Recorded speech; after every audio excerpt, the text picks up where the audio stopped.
Citoyens du monde libre, nous sommes Anonymous.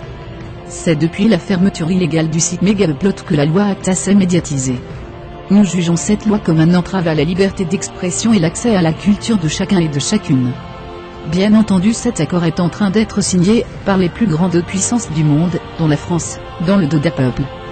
De plus, avec la crise du système capitaliste, nos dirigeants se sont permis d'augmenter les taxes, touchant, comme d'habitude, les foyers les plus démunis. Nous pouvons admirer les ravages qu'a subi le peuple grec par exemple. Est-ce qu'aujourd'hui un peuple qui ne peut plus se nourrir, a les moyens de débourser 20 € dans un DVD? Avec la fermeture du site Megaupload et la mise en place de la loi ACTA, le peuple, que les gouvernements appauvrissent tous les jours, n'aura plus accès à la culture. Un peuple cultivé et instruit est un peuple qui réfléchit.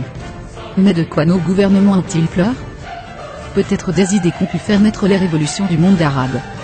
La culture, c'est le peuple qui la façonne, c'est ton voisin qui est musicien amateur, c'est ta sœur qui fait de la photographie. La culture n'appartient pas au lobby multimilliardaire, mais au peuple. Le 21 janvier, une journée mondiale de protestation contre la loi ACTA avait été appelée, rassemblant des milliers d'anonymes dans les rues. C'est le début d'un mouvement d'ampleur internationale, que ce soit dans la rue comme sur Internet. Le 11 février est appelé une autre journée de mobilisation contre l'accord ACTA.